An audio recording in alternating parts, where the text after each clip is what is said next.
క్రీస్తునందున ప్రియులకు ప్రేమతో వందనాలు తెలియజేయుచున్నాను.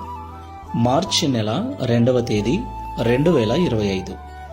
ఈరోజు దేవుడు మనకు చేస్తున్న వాగ్దానం ఏమిటనగా యెషయా గ్రంథము 40వ అధ్యాయము 28, 29 వచనాలు. నీకు తెలియలేదా? నీవు వినలేదా? బూదిగింతములను సృజించిన యెహోవా నిత్యుడగు దేవుడు.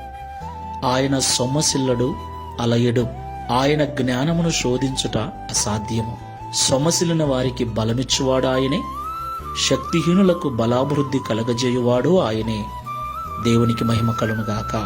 నా ప్రియమైన సహోదరి సహోదరులారా, ఈ విశ్వాసపు జీవితంలో, ఈ ఆత్మీయ జీవితంలో ఎన్నో బలహీనమైన పరిస్థితులు, ఎన్నో అనారోగ్య పరిస్థితులు, ఎన్నో రకాల శోధనలు, ఎన్నో రకాల బాధలు, ఎన్నో రకాల ఇబ్బందులను మనం ఎదుర్కోవలసి వస్తుంది.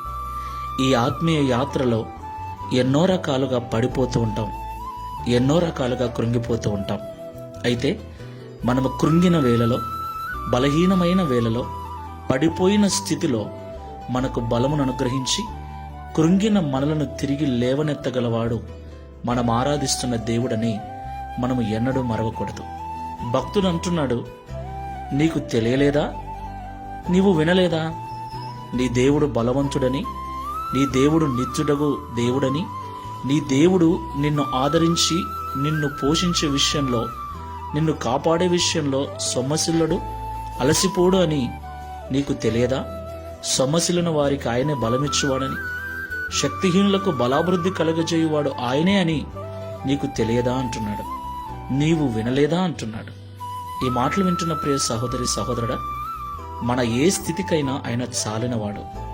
మనము నమ్మాలి, విశ్వసించాలి, ఆయన సన్నిధిలో ప్రార్థించాలి. ఆయన మనం ఏ స్థితిలో ఉన్నామో ఆ స్థితికి కావలసిన బలమును, శక్తిని అనుగ్రహించి మనల్ని తిరిగి మహాబలముతో నిలబెట్టగల సమర్థుడు. ప్రార్థన చేసుకుందాం. ప్రేమ స్వరూపమైన తండ్రి, పరిశుద్ధమైన ప్రభువా, మీకు స్తోత్రాలు చెల్లిస్తున్నాం.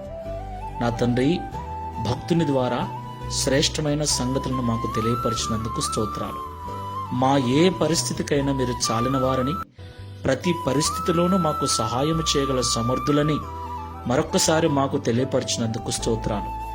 ఈ ప్రార్థనలో ఏకీభవిస్తున్న వారిలో మీరు బలవంతులని, అలయరు, సొమ్మసిల్లరని, శక్తిహీనులకు బలాభివృద్ధి కలగజేయువారని, సొమ్మసిల్లిన వారికి బలమిచ్చువారని ఎరుగక మరచిపోయి ఎవరైతే కృంగిపోతున్నారో తిరిగి వారిని లేవనెత్తండి. ఈ మాటల ద్వారా బలపరచండి. వారి మోకాళ్ళు సడలించుకొని నీ సన్నిధిలో తిరిగి ప్రార్థించేటువంటి కృపను అనుగ్రహించి తద్వారా భక్తుని వలె మేము కూడా సాక్ష్యం ఇచ్చినట్లుగా, అనేకులు నీ యొద్దకు నడిపించినట్లుగా సహాయము చేయమని యేసు క్రీస్తు వారి నామములో ప్రార్థించి వేడుకుంటున్నాము తండ్రి. Amen. Praise the Lord. God bless you.